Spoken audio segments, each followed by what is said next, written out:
toys. So with that, 420, 2021, what a great day. If you have not recognized the significance of today, and that is what your flavor is, please, by all means, while you're on the call today, light them up and do your thing. Know that your host has been California dreaming since about 7:30 this morning, so it's all good. Today, we want to talk about the physical self, accountability and responsibility of your physical existence. And the key word for today is acknowledge. Acknowledge. And underlying theme for acknowledgement is I could have, I should have, I would have, dot, I am. No matter what your age is, no matter what your experience in life, no matter where you have been, no matter who you've been with, no matter what it has entailed, everybody has a coulda, woulda, shoulda story. I like to start off this coulda, woulda, shoulda story with my own.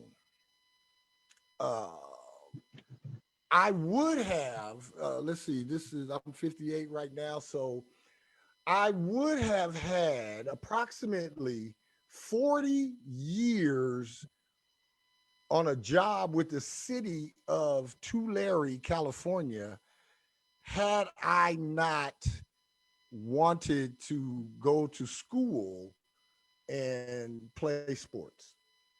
I would have stayed at the job with the city of Tulare as an 18-year-old, 19-year-old kid.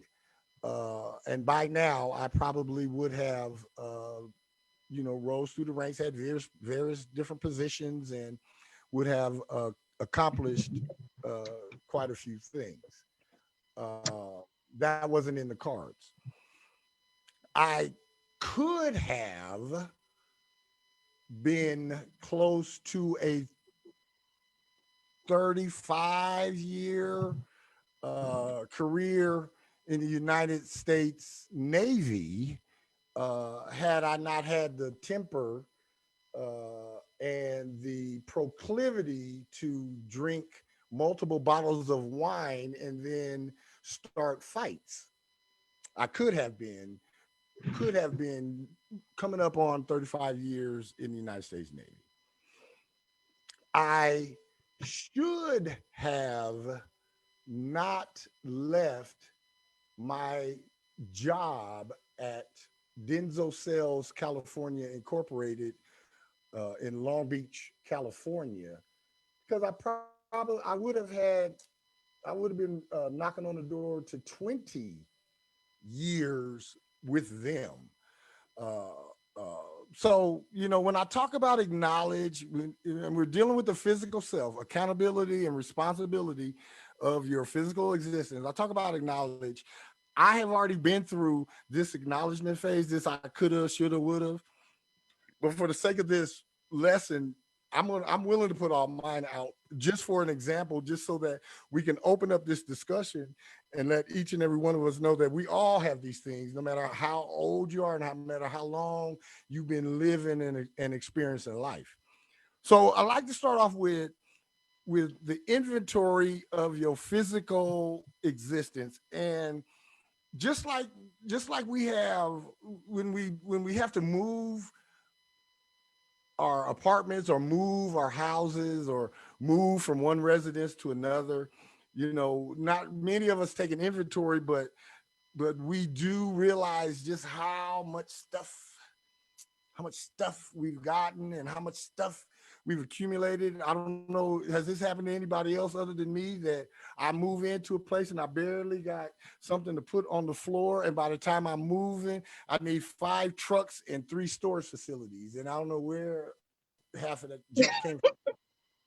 That reminds me when I moved out. This is Jolene. Hi, Hi, everybody. Jolene. I had a box full of my designer bags and designer this and all of my CDs and don't you know I lost that box? My brother gave me an $800 Coach bag when I graduated from with my master's, and don't you know I lost it?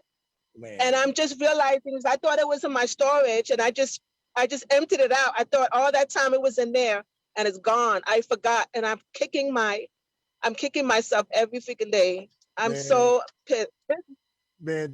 I wish I could tell y'all everywhere in the state of California that there is some of my clothing and or some type of property stored somewhere. There are probably some places that I didn't even forgot that I left things in. And I'm not talking about like leaving a book or something. I'm talking about leaving a whole library, leaving a whole wardrobe, leaving a whole bucket of shoes. I mean, some real, real I don't even stuff. have. Oh wait. Yep.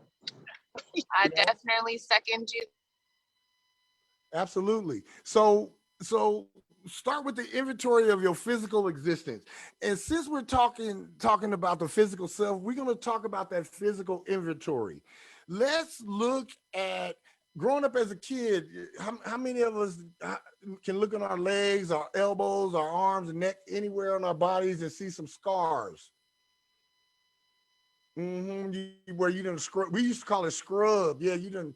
Yeah. I have a story. I have a trick, a big toe on my right foot. When I was probably 7, 8, 9 years old, we had set up a baseball field in this vacant lot next door to my house. And the only thing that we could find at the time for second base was a cinder block. You know, one of them pyramid that has the point shaved off, and they put 4, 6, or 8 of them down, and they lay a house on this foundation on these things.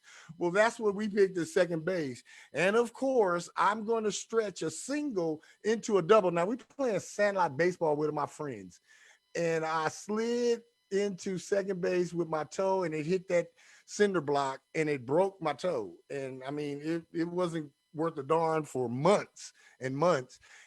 All these years later, you know, I'm just gonna say 50 years later, and I don't have to do anything. I wake up and the toe is hurting. I wake up, it's swollen.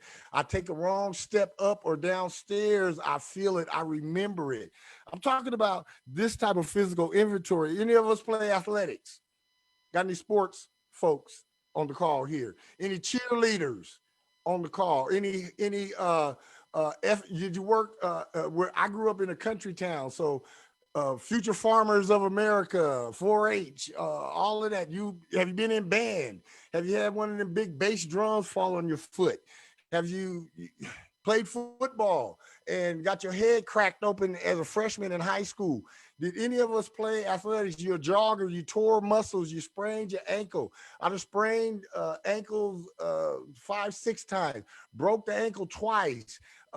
Because I played basketball, my fingers, you know, every one of my fingers on both hands have been jammed and popped out. I mean, yeah, I'm talking about that type of inventory. So did we play athletics? Anybody on here play some athletics?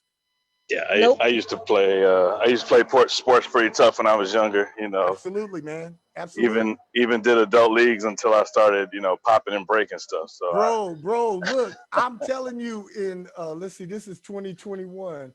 My old ass at 56 in 2018 thought that I could just sign up for an adult basketball league, no warm-ups, no running and getting in shape, no nothing. I had went out and hit a couple of shots and had fooled myself. So I thought I could just go sign up and just go play. I made it through one whole game, almost had a coronary. 2 minutes into the second game, I bust my Achilles, and that was a wrap. My basketball career was over, man.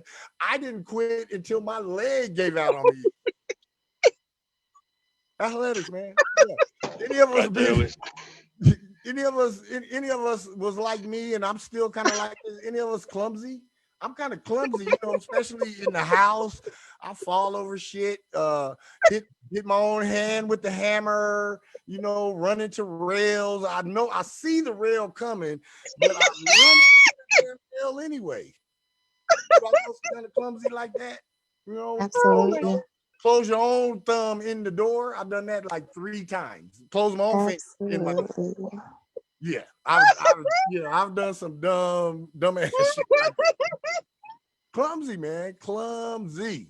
Fall up the stairs. I know that sounds impossible, doesn't it? I have fallen up the stairs. There's a few folks on the call that been to the Terror Dome where I live, and there's some steep stairs where you have to climb up and down. Well, I was drinking one night and I ran out of ice, and the ice was upstairs. So I'd already poured the drink. So the drink was in the glass about right here. So I'm walking with this. I'm already tipsy. I shouldn't even been going to get nothing else. And I missed the bottom step. And yeah, I fell up to the landing. I don't know. Don't ask me. I don't know how I got to the landing. I can't tell you. I cannot tell you how I made it to the landing. I was grateful, and the drink didn't spill. I was just so grateful. But I'm talking about stuff like that. Anybody been in car accidents? I've been grateful and very fortunate. I haven't been in serious car accident. I didn't hit somebody going very slow. It wasn't something that gave me whiplash or anything like that. But anybody been I know some folks be in serious car accidents where you get whiplash and your spine messed up, and anybody broke a leg before? Anybody? Yeah, I was in one in high school. I had to get stitches in my head. Okay, falls, things like that. Take that inventory of your physical existence.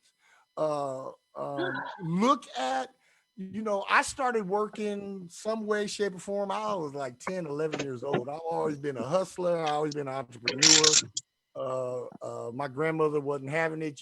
This ain't no flop house boy. You got to get your ass up and do something, hit a lick. So think of some of the jobs you had when you were young. Think of, some of them summer jobs you had during school.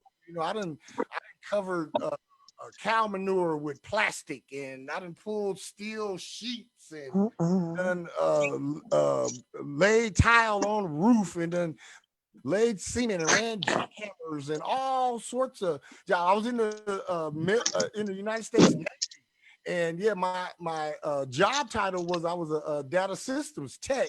However, I also did other duties as assigned, and there was a whole bunch of other duties as assigned that were physical, man. So I've hurt myself. I didn't had a drill bit break off and land in my forearm, and it was sticking up just like that. I've had some things happen that go to the inventory of my physical existence, that all these years later, I'm dealing with some of the ramifications and some of the effects. I'm gonna talk about, some of the appetites and some of the habits.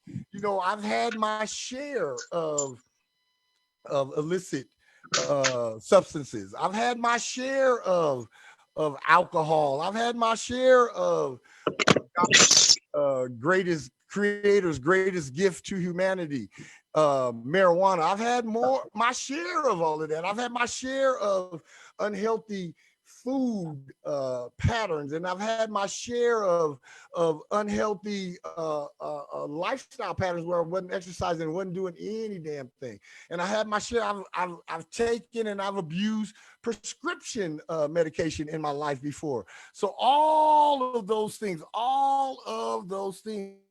you have to be honest when you do your inventory of your physical existence. I'm grateful that the toll from my illegal and illicit substance use hasn't been detrimental to my health as I've gone on. And I've been off of some of that stuff for 20 some odd years.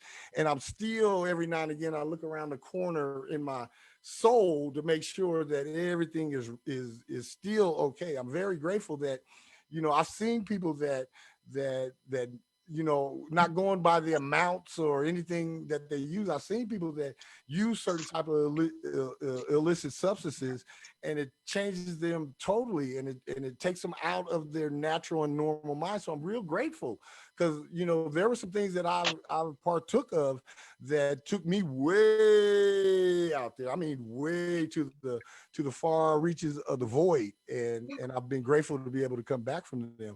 But those are part of the the inventory of your physical existence as well. You know, what are some of the things that we have abused in our life? What are some of the things that we have overindulged in? What are some of the things that have happened to us, you know, due to our playing sports, or due to being in car accidents, or due to being a little clumsy, or due to being a little tipsy and we fall? You know, I didn't fail just as many times being tipsy as I have from just being clumsy. So, you know, when we do our inventory, when you do that inventory of your physical existence, bring all of it up. Go as far back in your mind as you can remember and bring it all the way up, because there's healing in all of that, even for your physical body. Even if a doctor has told you that it's impossible, or you can't do this, or you're going to have this ailment, or this hang up, or this pain for the rest of your life, that's BS. It's BS. It's BS. From the mind I rise and rule. From your mind you can heal whatever is going on in your body. Your mind can heal it. So don't take a final story from anyone outside of yourself. Ask yourself and ask your soul what's going on. That's that physical inventory. That's the inventory of your physical existence. Number 2, choices, decisions, and well thought out plans. That's the I would have, you know. What are some of the lifestyle choices that we make? We don't think that, you know, hanging out away from home for 4, 5, 6 hours after you done put in an 8-hour work shift at a job, we don't think that that has anything to do with the wear and tear on our physical body, but yes, it does. I used to live in Long Beach, California, and I would go to this cigar shop, Joe R. Churchill's. It was on Pine and Broadway. And there were some fellas who were in some relationships that they really didn't want to be in. And they would go to work for 8 hours, and then they would come at like 2, 3, 4 o'clock in the afternoon, and they would sit at Joe R. Churchill's cigar shop until it closed at 11. And then they would begrudgingly go home. And I would tell them about the wear and tear and about some of the choices. That choice not to confront the reason why they didn't want to go home led to a choice of lack of rest, a choice of bad eating habits, a choice of overindulgence in alcohol and or tobacco product, and a raising of stress and anxiety, because every time they got close to closing time, they stress and anxiety would just raise up to a level like, oh my God. You know how it is if any of us ever been in a relationship that you was at the tail end of it and you didn't really want to go home. You know how that feels when you be like, fuck, I ain't got nowhere else to go. I gotta go there. You know how you be like, you be driving as slow as you can. You hope every light is red. You know what I mean? That's when you don't want to face something. That's that anxiety and that added stress that you don't even need to be dealing with. You don't need to deal with. It's a lifestyle choice that affects you physically. Staying in a relationship too long, you don't think it affects you physically. Yes, it does. It affects you physically. Not doing what you're aligned to do, yes, it affects you physically. I was making great money and doing what I thought I was aligned to do, and the whole time I was destroying my body because I wasn't aligned with what my soul purpose was. I was aligned with what my ego had to say, but I wasn't aligned with what my soul purpose had to say. So it was a lifestyle choice that, in fact, on one hand, I was benefiting myself, but on the other hand, I was killing myself. So where's the benefit in that? You know, I want to ask us, choices, decision, well thought out plan. Some of the best things that we think about, some of the best options that pop up, our soul really tells us not to do it, but we still, uh, anybody got any regrets about something you didn't do, or a choice you didn't make, or a decision you didn't make, or a plan that you didn't put into action? Anybody got a regret right now? Floor is open. Well, hello. Yep. Oh, hi. How are you? All right. I have a regret, but most of my regrets or my shoulda woulda is towards my mother. And Okay. she wasn't abusive. She was just like, no, I couldn't go into certain things like the Navy. I want to go to the Navy. She says no. I want to do certain things. She says no. So, I'm now in my 50s. I'm glad that she said no, But at the same time, so I had to realize that I can't have my energy towards her in a negative way. I can't blame. Absolutely. I can't blame. Blaming is heavy, it's tiring some.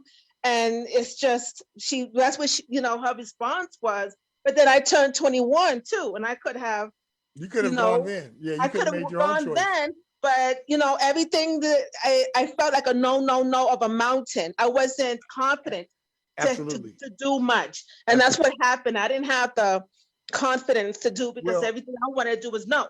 well, So you do know that control and manipulation is a form of abuse, just like physical and verbal. I don't think it was a manipulation. I think she was just wanting me to get married. My mother is a Puerto Rican traditional woman, and she wanted her children to be married, have children young, the way she did, the way she was expected of her, and she did that. Mhm. But that wasn't working for me. I didn't want to do that. Hey, You I know, know that's so, right. I know that's right. yeah. So Yeah. So, I look at some of the choices, some of the decisions I made, especially in the roaring 20s, some of those choices, some of those decisions, and even well thought out plans. And, I think back now, I'm grateful, like I was saying, I'm very grateful that number one, I didn't fry all of my brains out. And number two, I didn't either kill someone or get killed. I'm very, very grateful because, I've always played to win. I don't play just for practice. I'm always ready to go. So I'm very, very grateful. And I know I had a calling on my life, and I know there was something that I had to do. But I made some choices and I made some decisions, and I made what I thought was a well thought out plan, and some things just didn't work out.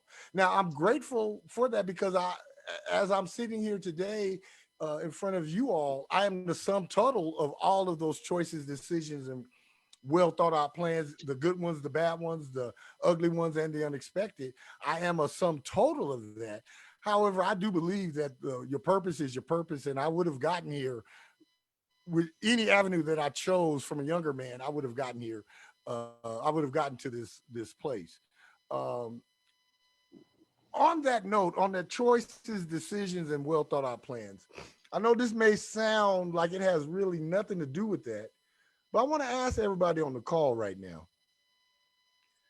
do you get enough sleep? Yes. You can raise your hand in the chat box if you want. I'll need everybody to answer if you can. Do you get enough sleep? Do you get enough I am now. sleep? All right. All right. And do you sleep in a bed? Bed is important, you guys. Yes, Bed is Yes. beds are important. but I get most of my good sleep on the couch. Okay. Now there is I slept on couches, I slept on a cot, I slept in the floor, I slept in a carport covered in a carpet full of oil. I slept standing up. At this stage of my life, it's a bed, it's a bed, it's a bed.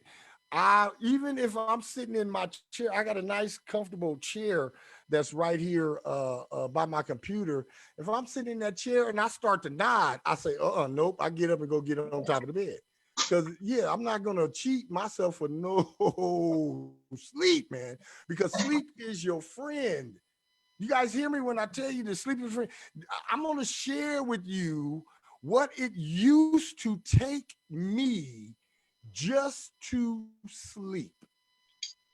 Before I ever heard about Ambien, I had to take Excedrin PM at night.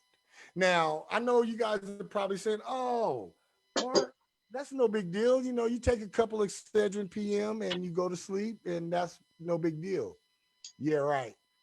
I had to take 15 of them every night. Golly. 1-5. 1-5. Opposite. 15 of them every night. After two Rite Aids and Costco banned me from buying them at their store because I would go buy the whole box. Yeah, I wouldn't just go get one container that had 100 of them. I'd go buy the whole damn box, $300-400.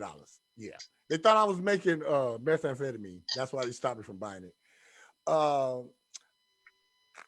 I went to I talked to my doctor about it. I went to a doctor and I talked to him about it, and he just flippantly said, "Oh yeah, I can give you Ambien." I was like, "What is Ambien?" He said, "Oh, it's a nighttime sleep aid, you know, and you take it and make sure you're ready to go to bed when you take it, right?" And so I said, "Yeah, okay." So I'm looking at this little itty bitty pill, look like a Tic Tac. And I'm like, ain't no way this thing gonna make me go sleep. So first time I took it, I took one, and like 20 minutes later, I was like, woo, woo, woo. Eventually, my tolerance for Ambien was so high that I had to go to another doctor and get them little blue footballs, the ones I call the I don't give a you know what pills, them Xanax. So I had to take 2 Xanax. I had to take an Ambien, and I had to chase it with some good scotch every night, just to sleep. And I did this for years. And that was when I was in corporate America because I had to drug myself to sleep so that I could zombie walk through a day at a job that I really wasn't satisfied with. I really wasn't. The last 3 jobs that I had, I threatened to fight the boss that fired me or let me go or however it happened, threatened to fight him. Do you get enough sleep? Do you sleep in the bed? Now I'm so grateful. I went cold turkey in 2013. Since 2013, I haven't taken any type of pharmaceutical prescription, no type of nothing other than I've had to have a couple of colonoscopies and they give me a little something to clear out my system. Other than that, I've been straight. So lifestyle choices. Lifestyle choices. I get enough sleep now. And I don't care what time it is. If it's 6:30 in the evening and I'm sleepy and I'll shut it down. And I don't care if I get up at 2 in the morning because I got plenty to do. I can entertain myself. Do you get enough sleep? Do you sleep in the bed? It's important. Get however many hours of a night you need to sleep, get them regularly. Get them regularly. Regularly. Number 3, crossroads and forks in the road. I could have. I could have. However, you know, it's always for me especially when I was in my corporate America phase and in my younger phase, in my younger days, it always came down to shall I stay or shall I go? Crossroads and forks in the road. I've never been one to pause at a crossroad or a fork in the road. I have been one to always take the right, always go to the right, always to the right. Whatever fork, whatever crossroad, whatever decision, whatever, even when I'm driving in my car, when I get outside of the gate, I live behind the gate here in Las Vegas. When I get outside the gate, no matter where I'm going, the first turn I make is to the right. Always. Always. Shall I stay or shall I go? Anybody ever had that everybody ever been at a job and you liked the job, but you applied for another job and you interviewed and you kept it from the one job and now they offered you the job and you are in between leaving them where they offered you the job and either going back to work because you might have went on the interview on your lunch or told them you had a doctor's appointment or something, and you're in that in between. Shall I stay? Shall I go? Yeah. Weighing the pros and cons. Go ahead, honeybee. Oh, ultimately, I figured out the past couple of years that it's about what makes me happiest. So whatever serves my greatest good, whatever makes me feel good at the end of the day is what I'm going to do. Um, of course, I'm always like, but I want the paycheck. But if it makes me miserable, like I just end up leaving. Absolutely. Absolutely.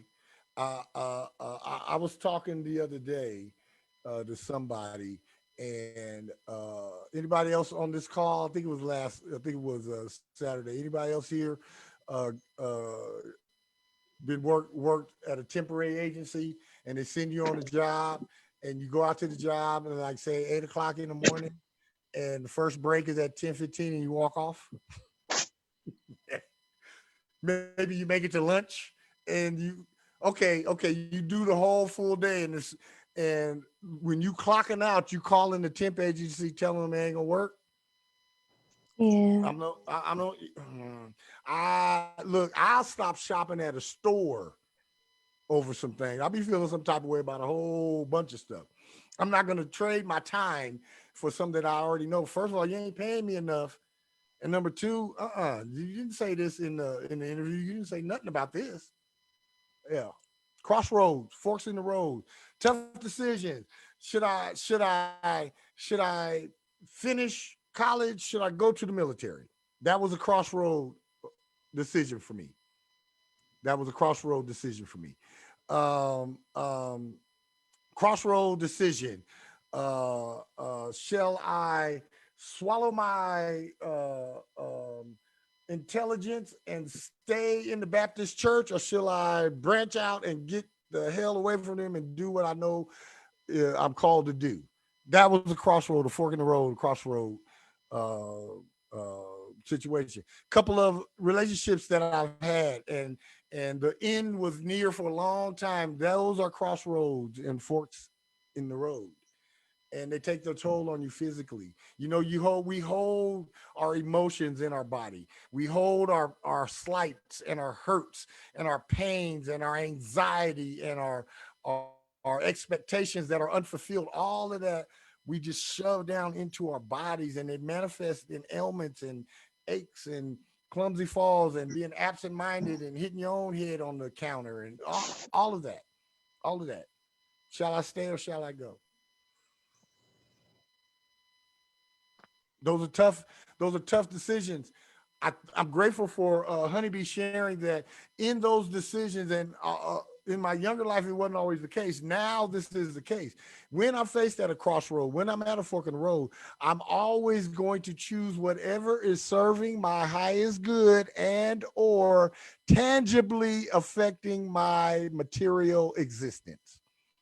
If it doesn't serve my highest good or tangibly affect my material existence, deuces, deuces. It makes my choice very, very easy. It's not a choice. It makes it very, very easy. Number four. This one might be kind of funny and kind of painful. It's what I call "what was I thinking?" You know, anybody have some mistakes in judgment? Um, Leave situations, associations, or endeavors that were nothing but prosperous and nothing but beneficial and nothing but nurturing, and and and it was a mistaken judgment. And then you get, I was, like I said, I was working for Denso Sales California in Long Beach, California. I created their credit and collections department. Nobody else before me. There was no credit and collections, no account receivable department like they have right now today. Some of the things that I created, 18, 19, 20 years ago are still implemented and in play at that company today. Uh, um, I was hung up. It wasn't about money. I was hung up on a title. I wasn't the title that I thought that I felt I should have been. I was getting paid what I wanted, but I didn't have the title on a freaking business card. On a business card. I let a title on a business card allow me to make a choice. And when I accepted the second job and I was on my way back to my job, because I went there on lunch, or I went to the first interview on my lunch, and then the second one I told them I had a doctor's appointment.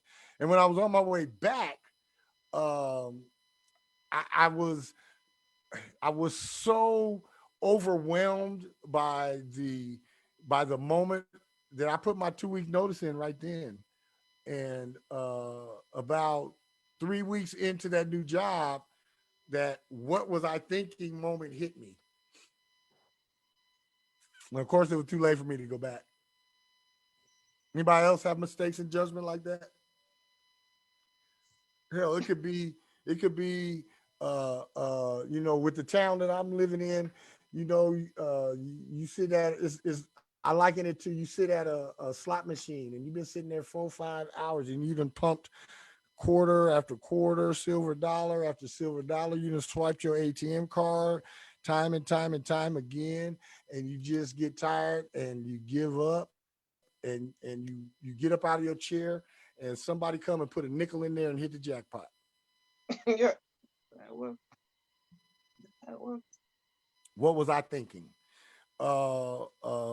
Most of my what was I thinking, even now, all deal with physical and or I mean verbal and or physical confrontation. I'll be honest with you guys. Uh, I don't accept insults. I do not accept certain uh, curse or profanity words directed at me. Um, I will not allow anyone to insult my integrity or my intelligence. And I am a wordsmith, so I will tell your ass off in a way that you have to go get a dictionary and a thesaurus to figure it out. Um, so I was always the type, if somebody ran to me as a kid and said, yeah, da, da, da, and Jimmy said this about you, I'd stop him right there and I'd run over to Jimmy and ask Jimmy, what you talking about, man? What you say about me? I'm very, you know, especially in my adult years. After 18, after 16, I became very confrontational, verbally, physically. You know, I'm just not gonna let anybody talk to me any other type of way, and that's not right or wrong. It's not good or bad. It just is. And sometimes I come out of one of those verbal / physical confrontations. I'll be like, what was I thinking, man? What was you thinking? Because I lose energy and it takes me out of alignment. It takes me off of my a friend of mine told me the high flying disc that I fly around on. It takes me out of my mastered self. Mistakes in judgment, physical confrontation, verbal confrontation, getting in conversations on social media, on Facebook, that I'm not gonna change nobody else's mind. Politically, I ain't gonna change your mind. Religiously, I ain't gonna. If you're a sports fan of a certain team, I couldn't tell you anything different. This is the example I always use. People in this generation that's coming up right now, they're gonna say that LeBron James is the GOAT, the greatest of all time. Some folks in my generation and a little bit old, a little bit younger, are going to say Michael Jordan is the GOAT. There's some guys like me that think Kareem Abdul-Jabbar is the greatest of all time. There are other people that think some other player that I didn't even mention is the greatest of all time. Those type of arguments, those type of discussions, those type of scenarios are subjective. It's subjective because what somebody else thinks about another player, what somebody else thinks about another sport, what somebody else thinks differently than you politically, what they think different than you religiously, what they think different than you on anything. It's subjective. It doesn't mean that they're right and you're wrong, or you're right and they're wrong. It just means that you guys have divergent opinions and you have divergent beliefs. And it used to be okay. It's not so much okay anymore, but it used to be okay. So I am even more mindful now that about verbal and physical confrontations, because I was just filmed this past weekend by someone that I was having both. I was having a verbal and a physical confrontation with them, and they felt the need to pull out their cell phone and film me. And I kind of got a kick on it, because I always said whenever I seen those types of viral posts go viral on Facebook, I always said I don't want to be in one of those. Well, now I think I might be. So I've been looking the past couple of days. I can't find it, but I've been looking. What was I thinking? But I immediately thought, what was I thinking? Took me a couple of days to process through that and to let myself off the hook and to get back on my high flying disc. Number 5. Now what? Now we didn't have, I could have, I would have, I should have, but now I'm 58. Now what? Where do I go from here? So I could have dot dot dot. I would have dot dot dot. I should have dot dot dot. Now I'm to the point where I am. Period. Exclamation point. No more dot dot dots. I am. So when you ask yourself, after you've done your inventory, after you've dealt with all your choices and you've dealt with the crossroads and you went back and reconciled yourself on all of those, you reconciled all of your what was I thinking moments, and you've done all of that work, and you get to now what? You have to ask yourself, where do I go from here? And this happens at any stage of life, and it always happens when you get yourself busted down to zero. I've been busted down to zero 7 times, where you just end up with nothing and you start over from scratch. So it always happens like that. So you ask yourself, where do I go from here? Where do I go from here? At this stage of my life, I enjoy where I live, but I've been shelter challenged. I never say I'm homeless, because as long as I got my soul, I got a home. I'm home with my soul. But I've been shelter challenged before, sometime by choice, sometime by bad choice. Did y'all catch that? Sometime by choice, sometimes by bad choice. Yeah, I've been shelter challenged before. Being a part of 3 separate Skid Row areas, and only one time was I chased there because of abuse of illegal substance. Only once. The other 2 times were bad choices.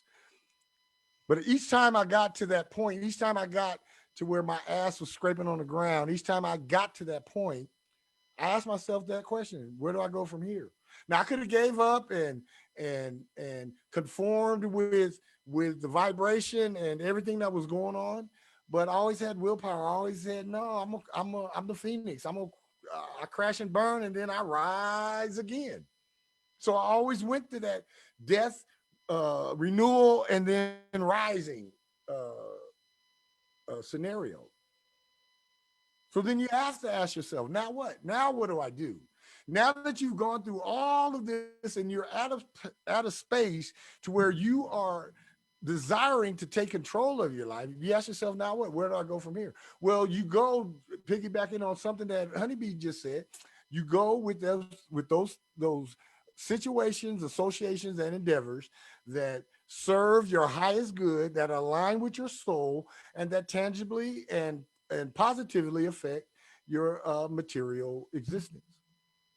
Anything else is a waste of your energy. Anything else is a waste of your only diminishing. We got one diminishing asset when we come here, and that's our time.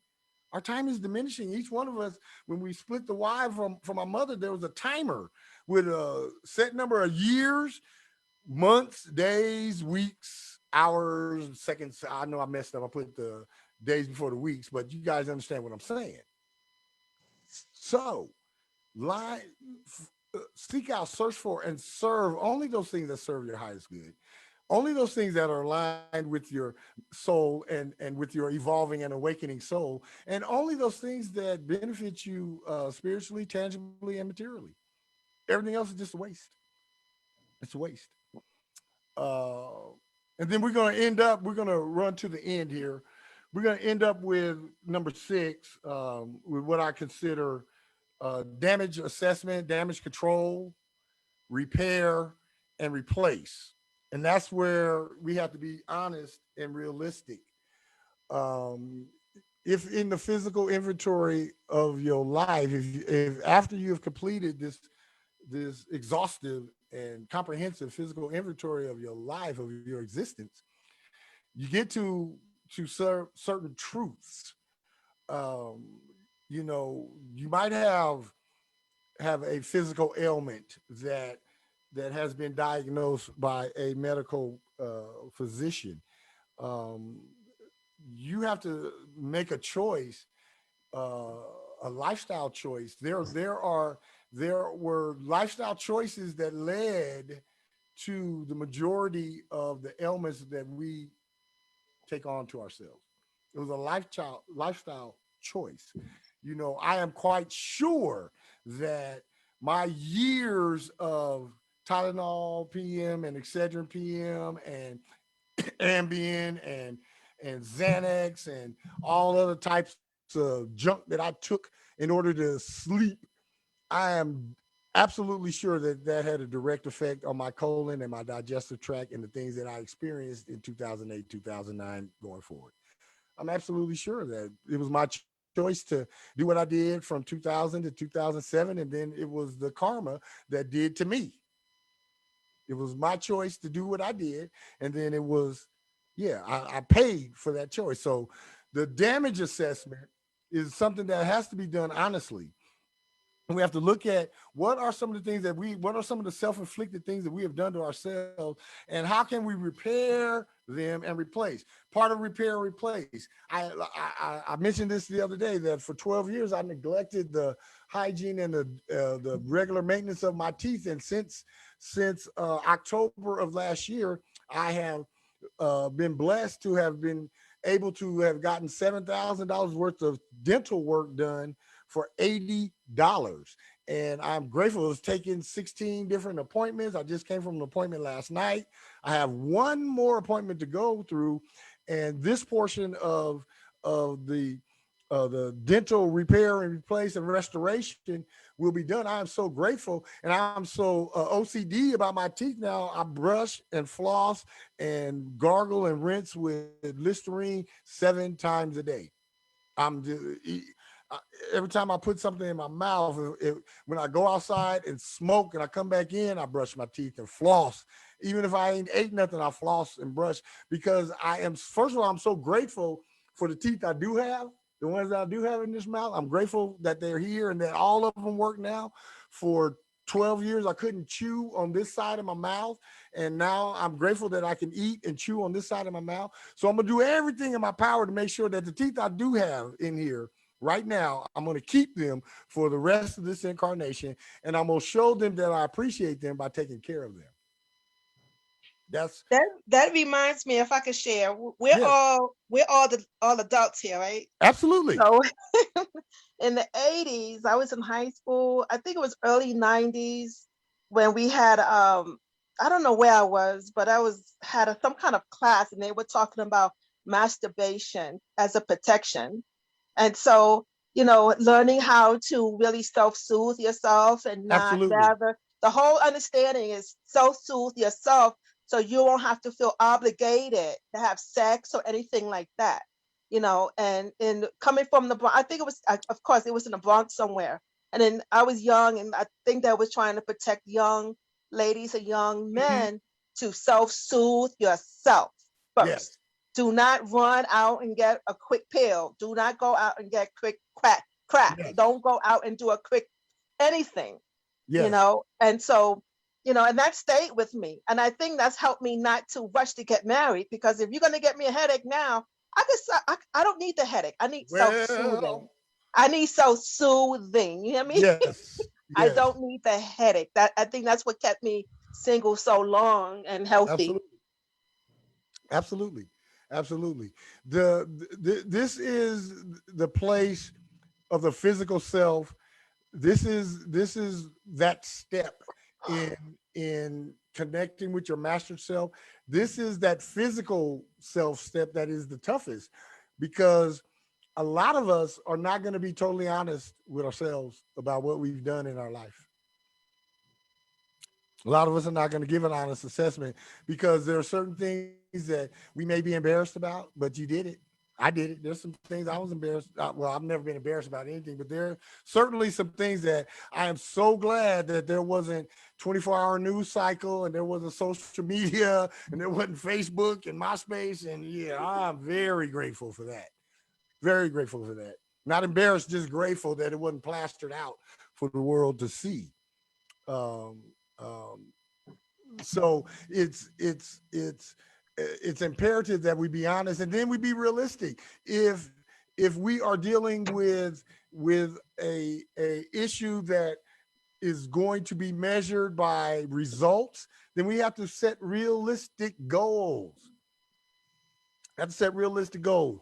If it's a weight maintenance or a weight maintenance program that you own, and your target weight is 150 pounds away, don't set a goal that you're gonna get there in 30 days. That's not realistic. It's not. We have to be realistic. Be honest.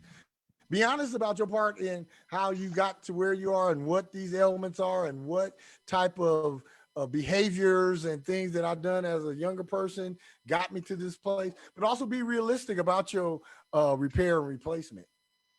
Be realistic about that. So I'm grateful for you guys being here.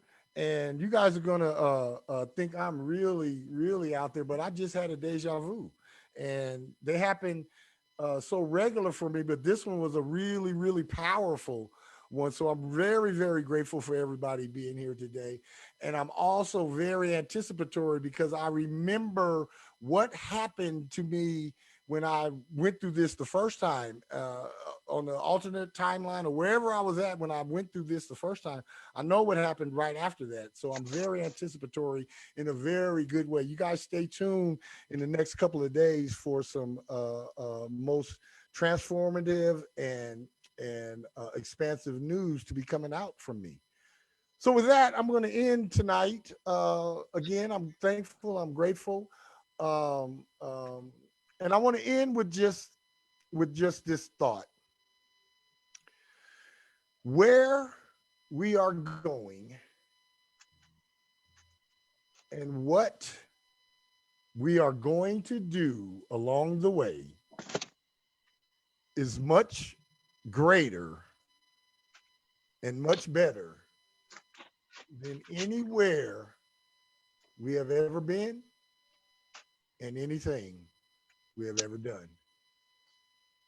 Believe in yourself and believe in your own expansion into your highest self.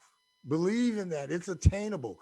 Your everything that you need to connect and maintain your higher self is already in you, and your higher self is already there. All you gotta do is wake them up. So with that, I want to open up. Anybody got any comments, any questions? Still waiting on your information, David, but I know you'll get it to me when the time is right. Yes, sir. Just email it over to me whenever you can. Grateful to announce that we will be taking care of Joy Lynn's reading this coming Sunday at 12 o'clock her time, 11 o'clock my time. So I'm very grateful and excited. And one thing I have looked at and saw already for you, Joy Lynn, that yes, you are moving and the house is yours if you want it. Wow. Thank you. Thank you. Yep. House is yours if you want it, but you are moving one way or another. Wow. Yeah. All right. Yeah, so anybody And I got just want to make sure everybody know that Siobhan or whatever that guy's name who killed Floyd, he was found guilty of murder and manslaughter. Oh yeah, we covered that, but we don't get. I did. Oh, I'm sorry. We don't get political here though, but we covered that. Yeah, yeah. We're grateful. We're grateful that society and the world as a whole, and America especially, was able to take a sigh of relief and let their collective breath out today. We are grateful for that. Thank you. No matter what side of this that any of us fall on, we are grateful for that. Yes, we are. Mm-hmm. Mm-hmm. Yeah, we are. Okay, good. Yeah. Anybody else? Lemons, you got Thank anything? you for being.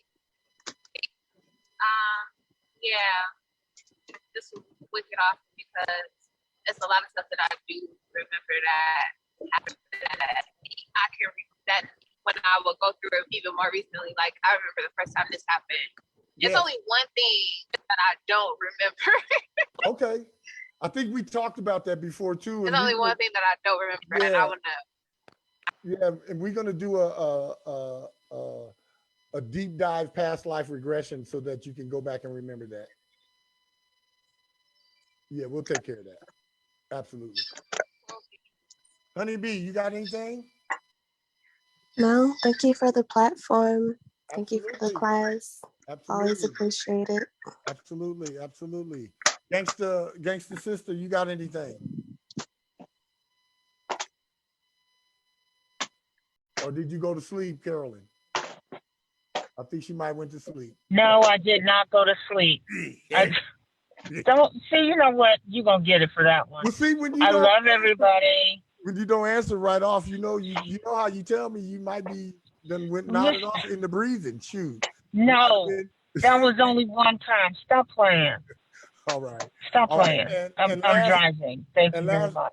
and last but not least, Star Child enjoying your 49th soul return dinner. Do you have anything you would like to say before we check out of here?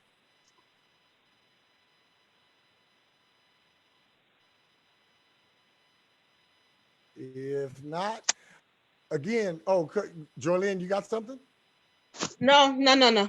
Okay. Just be blessed. Again, I thank everybody for showing up today. This has been On the Sevens with Pipers B Metatron. Be good to yourselves. Be great to yourselves and just be. Goodbye for now. See you guys next time.